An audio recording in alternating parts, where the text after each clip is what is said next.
datan kewran salire ngereh sanis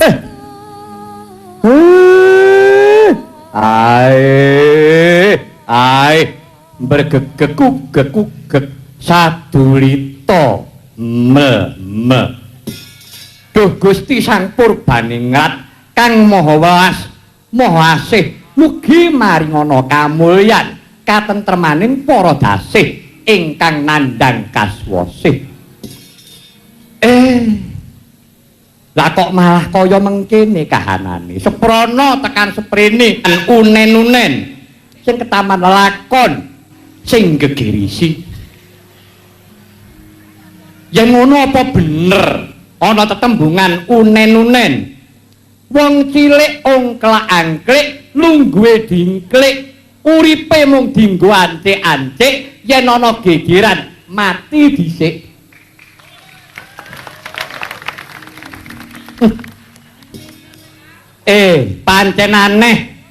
Pancen aneh negarane dhewe iki gedhe tegese ageng ning kok ora agung, ayem ning kok ora ayem. Mongko saben bengi do diapake karo para dalang-dalang negara Gemah Ripah Loh Jinawi Karta Tata Toraharja. Endi buktine? Endi nyatane? Adeh saka pengunen-unen malah wis ora petuk babar pisan. Ning gumunku sing dadi sasaran kok mung wong cilik. Milih wakile sing dienggo srana ya rakyate bareng wis entuk kursi empuk lali dalane. Malah do padha padu grejegan pinter-pinteran ngomong. Wong cetha sasi poso usume wong ibadah kok malah dwarjo tosan ora apa tumon kaya ngono. Kuwi gek nalar kepiye kuwi nalar apa? Kahanan ya ora runtut. Saiki kuwi sing ngruntut kok mung bencana. Rubeda sing gegirisi susul sinusul. Ning ya wong cilik meneh sing dadi kurbane. Ya to ya. Ya. Yen aku mung mandeg ngresula gedhekake pangundamana. Wong liya ya ora bakal ngrampungake perkara. Coba aku tak ngelingake sing lagi padha dredah, mbok menawa bisa dadi srana tentreming swasana. Pancen anak-anakku kuwi mbok penyakit kabeh.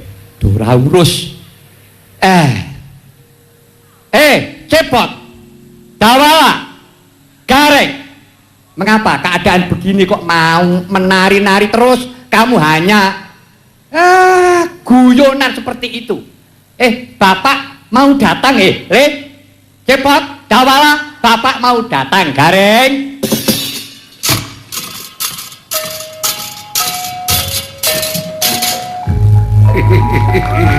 Dawala naon? Sanajan dikukut kabingung jadi gering sarerea. Benar. Ulah gering sarerea kali lagi. Anu penting dina waktu ayeuna hayu urang paheyeuk-heyeuk leungeun paantai-antai tangan. Kumaha we carana gumantung kana keahlian sewang-sewang. Ya, profesi masing-masing. Dina seni ieu kumpulkeun duit dina senina.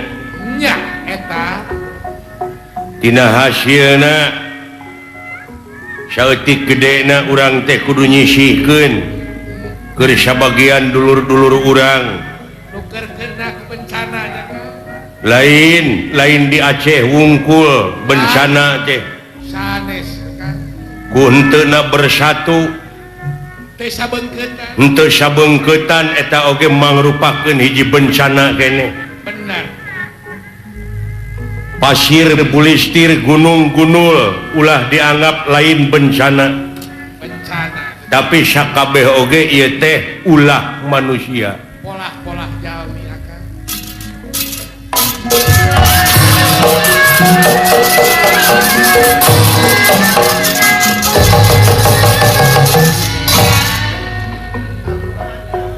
Lah, naon? Jaipongan euy. Siap. Hiburan jaipongan kenyak mah. Ya. Jong ngaloyong we akangna kula. Jangakin kasadaya para pemirsa. Tarunkan kasadaya nu sami ieu nonton di TPI kula. Kiri bulan tahun.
Hop.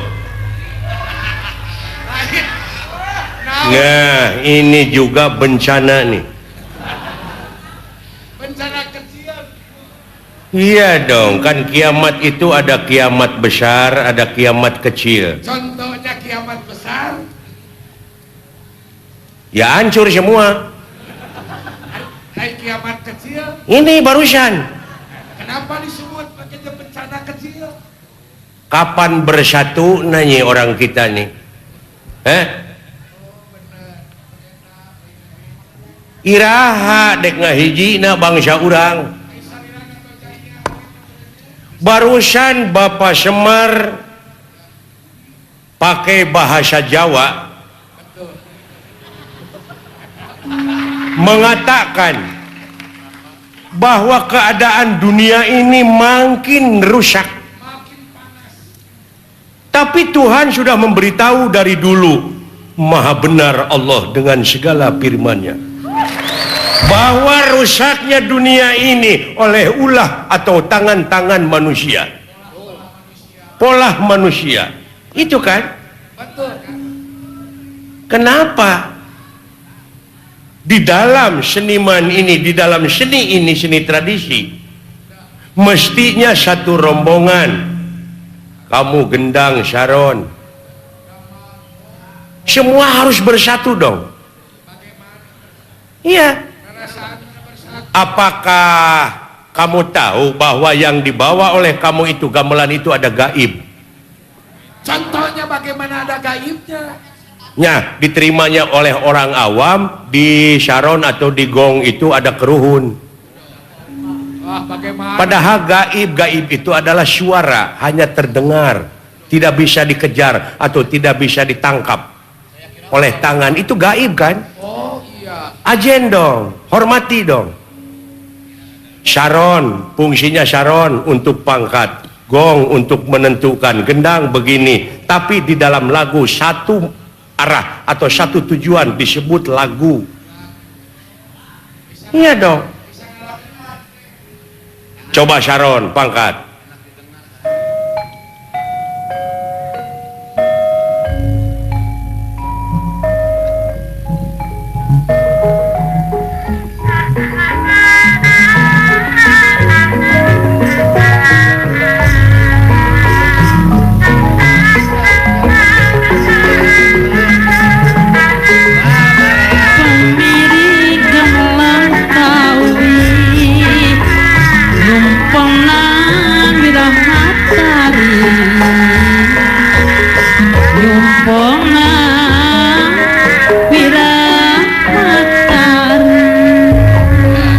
Tidak ada yang protes. Enak didengar. Tidak ada yang protes. Tidak. Karena Kalau dikejar atau dilihat dari segi ilmu matematika, ya, bagaimana Kang? positif kali positif itu positif. Betul, positif. Positif kali negatif itu negatif. Negatif kali negatif positif. Benar kali benar sama dengan benar. Benar kali salah sama dengan salah. Salah kali salah sama dengan benar. Nah, Tuh. contoh Jadi nu bener benerkeun bener. Ulah nu bener disalahkan atau nu salah dibenerkeun itu salah. Kalau yang salah salahkan itu benar. Iya dong. Coba sekarang Sharon yang ini larasnya pelok, yang Sharon satu madenda, yang satu lagi Bonang Salendro, Jawa dari gamelan Jawa, semua tidak ada arah, semua coba pukul semua.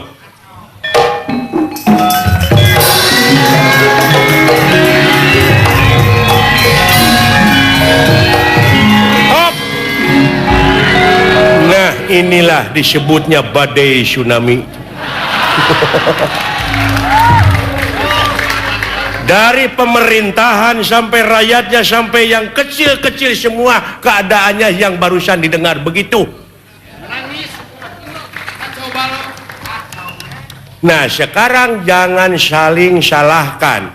Jangan saling salahkan satu sama lain, tapi tetap kita bersama. Ayo mulai dari sekarang. Dari sekarang kita membangun bersatu padu. Iya dong, jangan gitu dong sama saya. Saya tersinggung sih. Iya, saya tersinggung sama kaum duafa ini. Betul nih. Iya, boleh saya ngibing tapi digendangin. Oh, boleh. Boleh. Lu jangan macam-macam lah sama gua lo. Gua kagak enak tersinggung, bener nih. Ini kita harus berterima kasih, TPI ini mengangkat harkat dan derajat kesenian tradisi wayang kulit, wayang golek, apalagi sekarang kolaborasi dalang dari Jawa Tengah, Bapak Mantep Sunarya dengan Asep Sudarsono. Aduh, iya. Aduh, sindenya cantik-cantik euy. Heeh, ai kieu teh hayang rumah tangga deui dek mah euy. Heeh. Aduh. Itu geus 11 kali hayang mah. Heeh. Itu atuh. Heeh. Nya. Tah, nu tadi teh ya, kembalilah kepada pembicaraan yang tadi, keadaan negara ini yang tadi, lagu yang tadi, waduh rusak sekali ini. Acak-acakan. Jadi mana dengeun aing gitu, jeung mana tuturkeun aing meni awut-awutan. Contohnya dulu hutan tidak dijaga utuh, tapi sekarang dijaga habis. Siapa yang salah? Banyak pagar makan tanaman. Iya dong. Itu. Apa saya bicara begitu? Saya berdasarkan data-data yang otentik. Iya dong. Banyak bukti longsor, banjir dan sebagainya. Rusak negara kita nih. Mari kita bangun oleh semuanya. bersama. Nih, memberi contoh kolaborasi seniman dari Jawa Tengah, seniman Jawa Barat malam ini bersatu padu. Ya. Iya dong. Kesatuan dan persatuan harus dijaga dengan baik. Gitu ulah naon. Kadieu kitu kasih onyong. Aya kasih gareng. Aing nek ngigeh heula sakedeung ah. Alah. Aduh. Kayak si Salim mah tiga ki mantep. Eta Bapak saya, Bapak Semar lagi dialog dulu dengan Bapak Mantap di sana. Oh iya. Iya. Yang penting kita mah hiburan lu.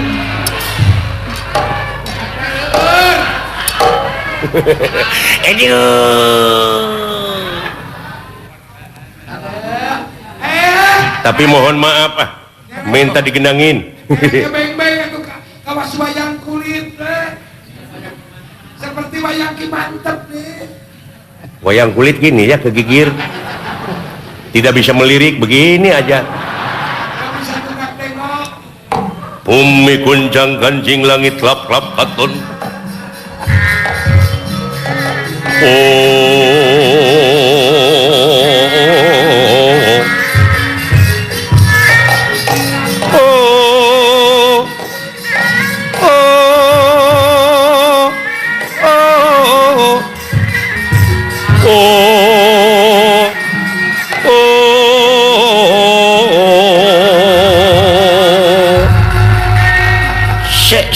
Sek.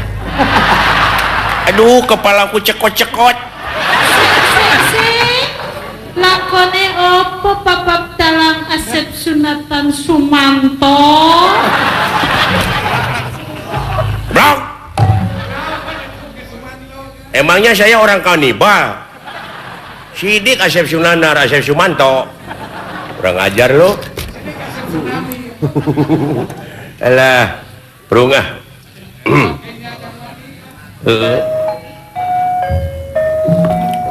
Semoga TPI tetap jaya ulang tahun TPI ya.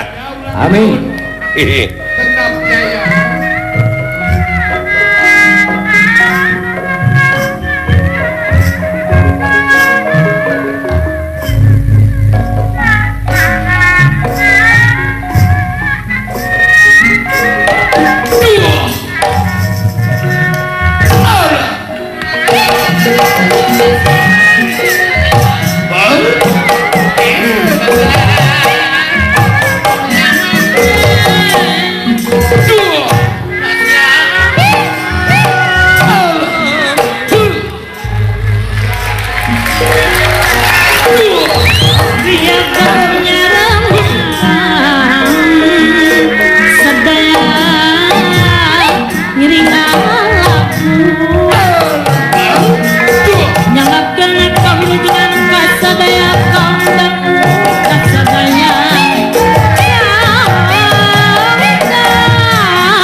Salin lagi Salin teh.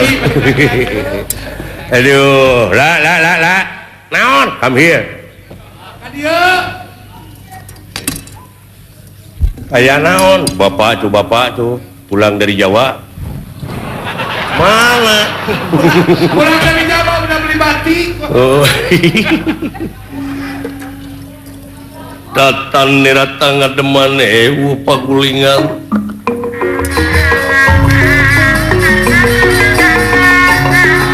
Datang niratang ngademan pagulingan rana.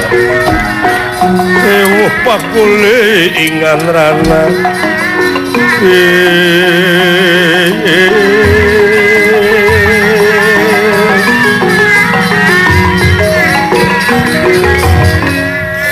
Sembah kapihatur heug syukur jang ti abdi ge heug syukur mana si Gareng kabawa tsunami meureun mulih di Jawa Tengah Bapak teh heuh ulu sareng Bapak Mantep Sudarsono ngobrol ih lain ngobrol deui dewek teh dicacabak ngan di ditu mah dewek teh jadi ipis nya nya datang ke dia jadi budayut tah kitu deuleu ngeunaan kajadian ieu teh hayu urang introspeksi sararea urang maca diri sararea urang omean ku sararea Yomu eueuh deui carana teh nya dinyakeun lamun lainkeun kantenan Pak agama ulah dipakai kedok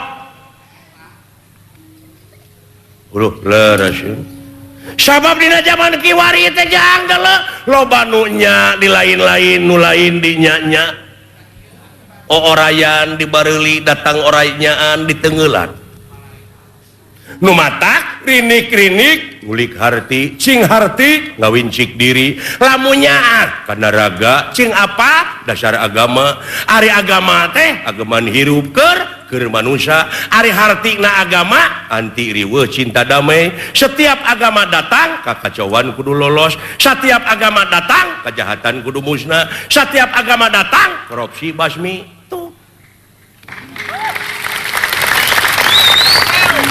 tapi kunaon hari agama datang tiba heula kajahatan beuki meueuh nu korupsi beuki meueuh saleh sanes salah agama tapi salah jelema liri ibarat jukut dibikeun ka doma jalu jukut dibikeun doma teu daek nyatu da domana babadug wae hayang kabikang tah eta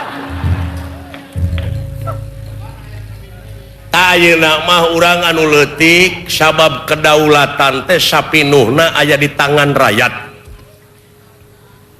lain ngadaulat anu teu bener tapi ieu mah urang umajak dewek dek ngagugat ka astina dewek uluh sabab naon Pandawa jeung Kurawa ngan Parasea bae sebab Pandawa jeung Kurawa teh saturunan sakaruhun iya kenapa jadi satu turunan jadi nama jadi dua yang satu Kurawa dan yang satu lagi Pandawa setiap dua ngaran atau dua nama pasti dualisme setiap dualisme beda paham setiap beda paham bentrok perang war tah pikeun ngahinarkeun peperangan tak urang cokot hakikatna urang teh perang sabenerna mah perang jeung kabodohan perang jeung kasangsaraan perang jeung kamiskinan perang jeung kabutuh carana teh ku ngeureuyeuh nikreuh sanajan bari pateuh gunung oge bakal disahanapeun mumuncangan yuk urang umajak ka sararea ti mimiti pupucuk pamimpin handapna urang sararea urang babarengan ngawangun deui ieu nagara balik deui kana fitrahna manusia ari fitrah manusia teh naon hakna pake hak saha hak manusia teh naon ti dituna nya sidik tabligh amanah patonah ai nafsuna mutmainah rodiah mardiah jeung kamilah kadieuna nyaahan deudeuhan welasan asihan daek nulung kanu butuh daek nalang kanu susah ngajahit kanu titeuleum ngahudangkeun kanu labuh mere kanu daek nyaangan kanu poekeun nganteur kanu sieun landung kanu ngan laer aisan mipit amit ngalak menta ta eta kewajiban manusia hayu urang saling bejaan amal ma'ruf nahi mungkar teh apa heueuh hayu dewek dek ka astina ayeuna deulejang tuturkeun ayo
Nanto Sri Duryudana ngandika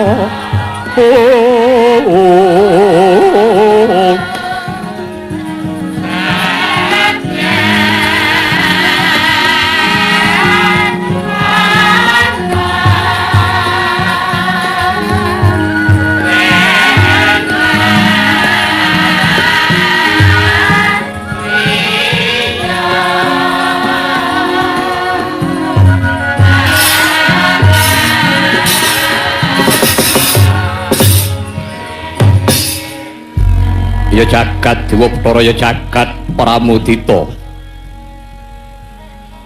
Yayi Prabu Kala Madenda kawula nuwun wonten timbalan iki ngadhawuh Koko Prabu kepareng timbali kawan ingkang ngrai Prabu Kala Madenda Yayi kadiparan panemunira anggoning ingsun bakal numpes para kadang Pandhawa ing mangka para Pandhawa lagi nandhang sungkawa labet nggone mrihatinake penandhanging para kawula ngamarta ingkang ketaman ing bencana apa ora jeneng nista pocapane ngebak negaraning wong kang lagi prihatin sinuwun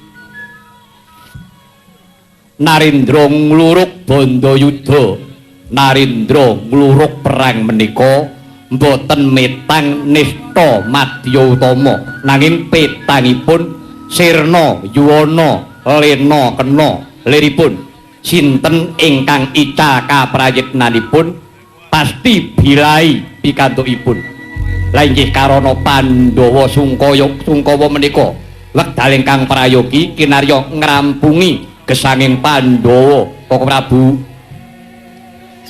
mangke rumiyin nyuwun pangapunten Ger menapa dipun keparengaken menawi pun bapa ing Sukalima paripaksa sumambet atur nggih anak Prabu nggih dados pundi Bapa Durna nyuwun pangapunten kula kirang sak pemanggih kalian sinuwun Prabu Kala Madenda pancen leres perang menika boten metang nista madya utama menika tumrapipun tiyang kuraan ampyak awur-awur waton sulaya butuhe menang ngalalake sakabehing cara nanging tumraping Narendra satriya menawi ngluruk perang mawi tata cara mawi paugeran mawi pakem tata caranipun pakemipun kedah nglenggahi jiwa kaprawiran inggih menika ngaturaken nawala penantang ukaraning nawala kemawon nggih kedah halus upaminipun ngaturaken nawala kepingin kekadangan kepingin paseduluran nanging sranane kowe kudu ngulungake dampar keprabon lho menika ukara halus ning nyelenget dhateng manah menika nggih pemanggih kula lan malihipun dipun penggalih dereng kinanten wong perang iki mengko bakal ngrampungake perkara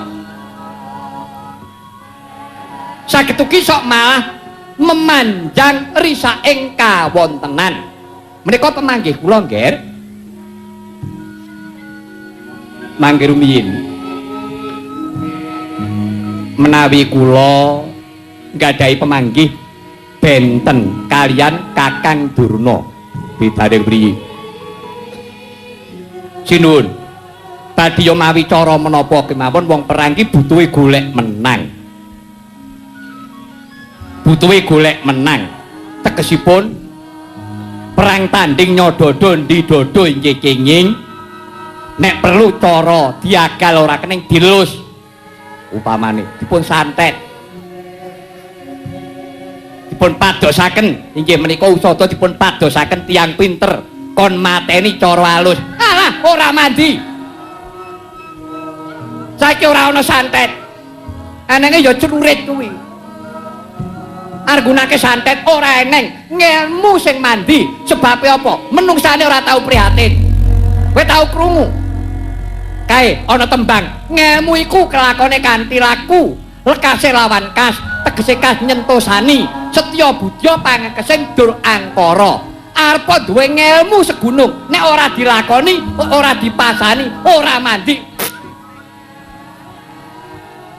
Arep ngomong apa kowe? Sabut. Bapa Perban. Boten perlu dipun penggalihaken. Ora wurung derkah madyaning rowan. Anjra ingkang puspitarum.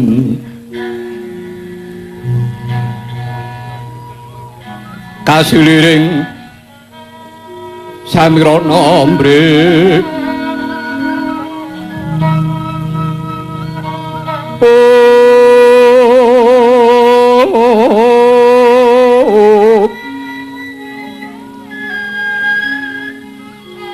Sekaragat bung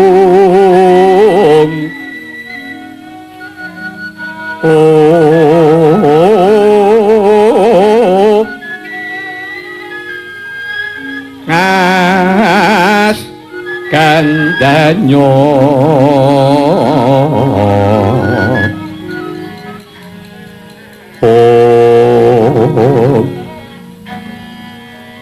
meweh ora ras ora naning driya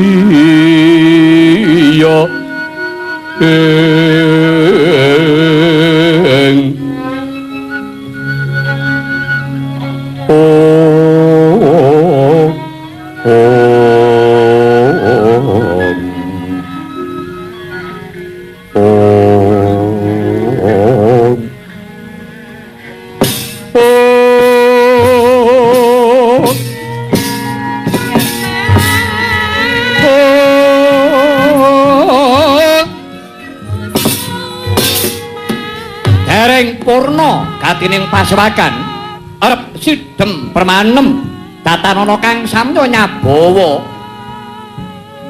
karana dedrek benten pemanggih para prayagung ingkang samya ngawontenaken pepanggihan kedadak medher kang ora ing pasih Banjawi Pratanira Ki Lurah Semar Prapta kagiat Guru Mekasan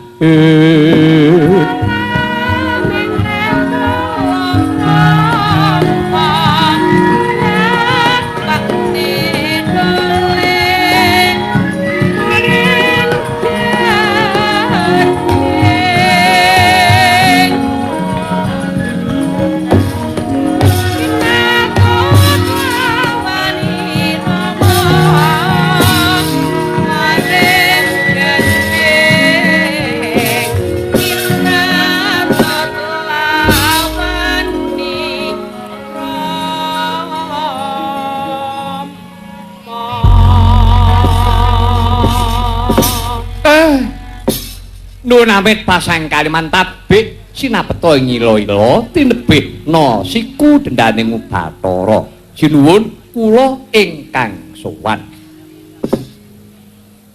Kakang Semar kanthi karaharjan Praptanira Kakang inggih awit berkah pangestunipun sinuwun ngestina wilujeng lampah kula bekti kula katur lho iya panget panarimaning sun Yai Semar. Kakang Semar. Padha becik sak tekamu, Kakang. Nggih, Premban Durna wilujeng lampah kula. Saka ngendi wae? Saka Karang Kedempel. Nggih. Saking Karang Kedempel nggih saking Karang Tumaritis. Kula mampir enten Jawi Kilen. Mampir wonten Jawa Barat. Sampun tepung gelang. Anggen kula lumampah. Syukur. Jawa Barat, ya selamat. Nggih, wilujeng boten wonten menapa-menapa. Para seniman ya do payu. Nggih namung ningali sinten senimanipun menawi Kang Asep laris jambak. Wonten pundi-pundi kangge. Ya, syukur. Janji padha ketemu selamat. Anu, salamku ya Kang Asep ya.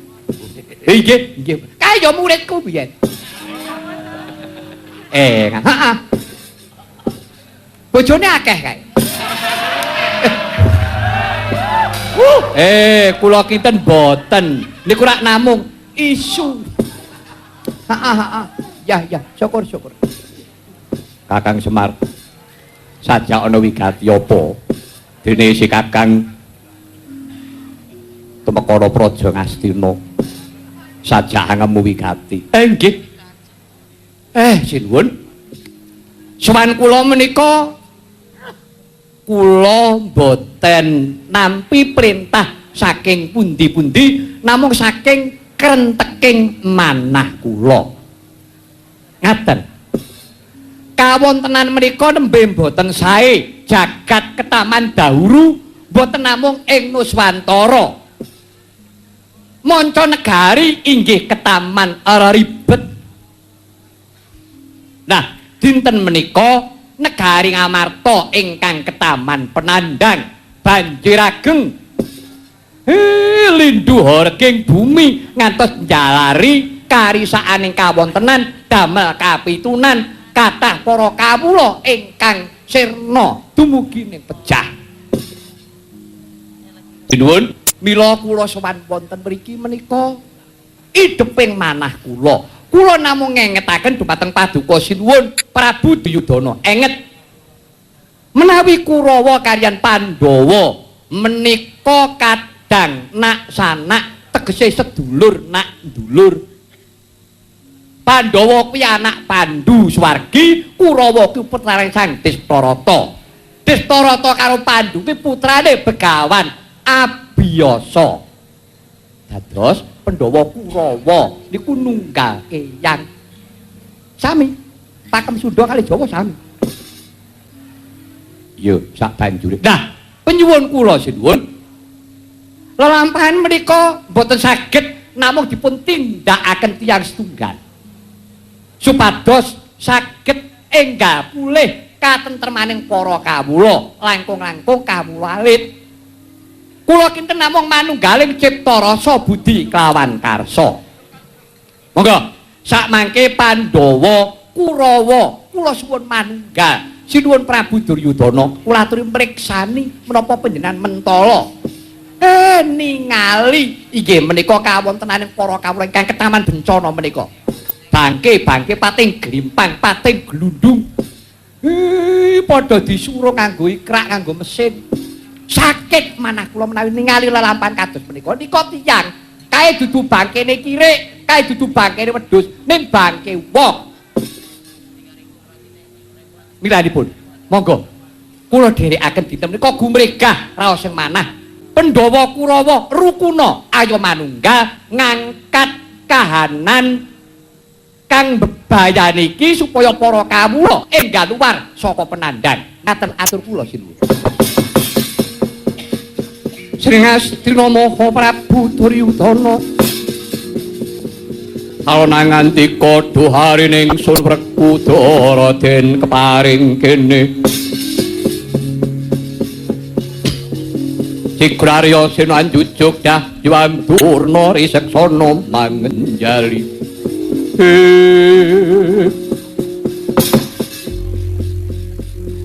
Kakang Semar kula sinuwun manut kondange jare Pandhawa kuwi satriya utama kebak ing Trapsila. Kena apa? Njaluk pitulungan ora gelem teka dhewe. Wong trima kongkonan kuwi. Apa kaya ngono kuwi sing jeneng satriya kebak ing Kotarama. Kuwi jenenge wong Deksura. Gumendhung kumalungkung. Anggap apa Prabu Duryudana iki? Prabu Duryudana iki dianggap apa? Sinuwun. Saking pamanggih kula Pandhawa niku wong nista. Kok ora depisin. Bareng kepepeting lelakon kok njaluk tulung karo mungsuhe. Apa kuwi?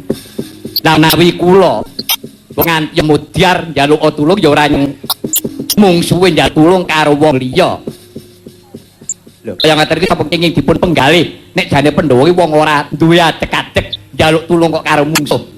Nah, Ndorapati Sengkuni niki lho sing marai kahanan mboten tentrem anggere isih eneng kok duweni rasa sujana, duweni rasa memungsuhan. Sampeyan kelingan napa mboten? Negarane dhewe rusak niki kelangan telu yen sampeyan ajeng ngerti. Siji, kelangan jiwa kabangsan, loro, kelangan kawitaksanan, telu kelangan katresnan. Iki wis ora nemplek karo jiwane menungsa. Mula kahanane rusak. Buktine apa? Buktinipun kelangan jiwa kabangsan. Urip eneng Nuswantara, urip ana kene, moh ngakoni negarane dhewe. Argahe tatanan dhewe, ora gelem ngurmati karo gendera. Enten kaya ngoten niku. Ping pindhone kelangan kawicaksanan, gampang nesu. Apa sithik padu, apa sithik gegeran. Mateni wong. Ora pripun? Kaping telune kelangan katresnan. Dudu tresnane lanang karo wadon, ning tresnane wong bebrayan iki wis ora enek. Tuladane urip enten desa. Roh tanggane iki ora iso ngliwet, najan tangga niku ora sambat. Ning nek mripatke weruh, ati kene mesti krasa. Oh iya, kae ora iso ngliwet mergane ora ndek beras. Aku duwe beras 5 kilo, sing sekilo tak sumbangne gen nggo nyambung urip. Niki tresnane wong bebrayan ngeten iki. Nek saiki ora ana. Roh tanggane ora iso ngliwet. Modal karepmu ngeten.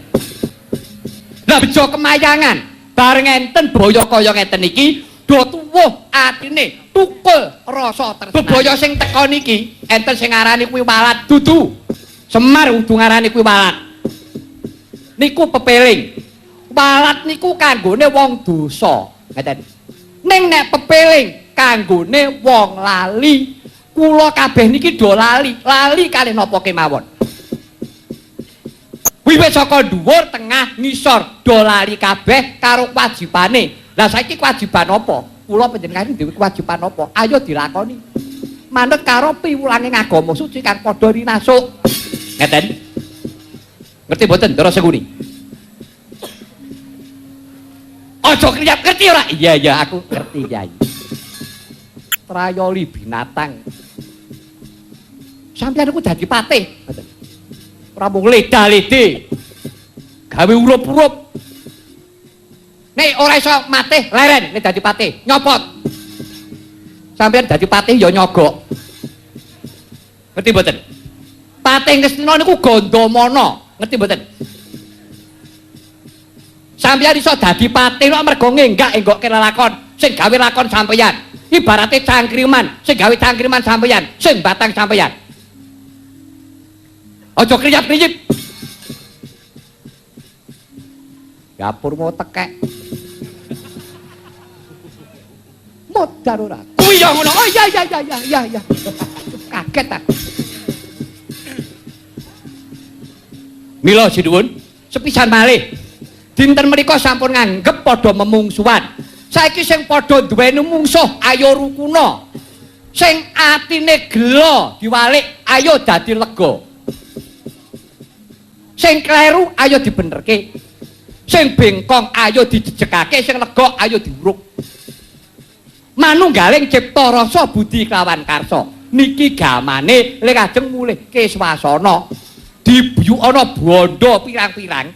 Ning niki mengke nek sampean ora rukun, ora murunga, ya ora rampung ngaten. Sinuwun. Monggo dinten menika panjenengan kula aturi paring dawuh kados pundi? Semar. Medene kowe eling. Pandhawa Kurawa kuwi duwe jangka. Bratayuda Jaya Pinangun dibecik ana ibarate lenga karo banyu, dicampur ora bakal bisa awor. Bratayuda Jaya Pinangun kanggo netepake endi sing gedhe, endi sing cilik, endi sing kuat, endi sing ringkih. Yen perlu Pandhawa sisan kon tekan kene, kon munduk njaluk pangapura karo aku, njaluk pitulungan. Yen tak sotake, yen perlu kukuta pisan negara Kamarta, kukuta para Pandhawa.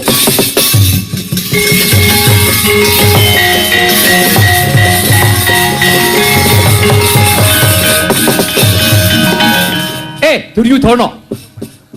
Aku wong cilik ongklak-angklik.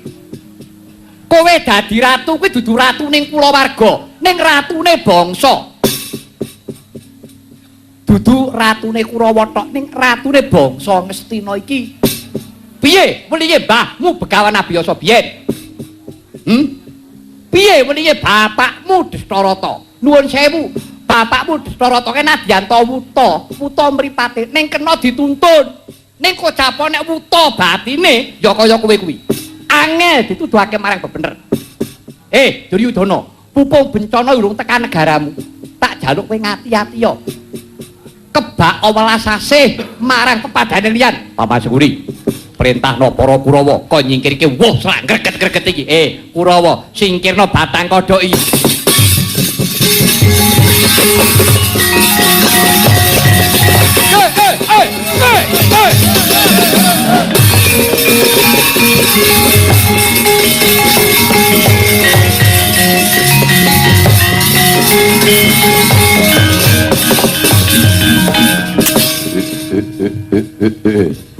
Wong titiwang kalala daya manik Raja Dewaku. Koko Prabu, piye Yayu Prabu kala madenda. Ambak tiyang menika tiyang awoning bedayani. Malah langkung bedayani tiyang menika tinimbang para Pandhawa. Kula nggadahi pitang. Mati Semar, mati Pandhawa. Nanging nek mati Pandhawa dereng mati Semar, mboten kelampahan. Mengkono Yayu Prabu. Yo. Cara apa ayu tindake pepareng kasebut Pandhawa ing gasna ing tumpes. Nggih, Koko Prabu ngestaken dawuh. Paman Sengkuni wonten timbalake ngadhawuh ketatno kabeh para Kurawa tungkanen lakune Kakang Semar. Nek nanti ngestaken dawuh paduka Kanjeng Sinuwun Yayu Prabu kala mandha mangsa Bandara pakamrentah prajuritmu nyawiji kawan para Kurawa ngepuk Pandhawa. Dadi ngestaken dawuh paduka Koko Prabu. Purna atining pasuragan punduring Srinarama kathah probah moengkang samya muji brengeng panjaya suwarang kumbang.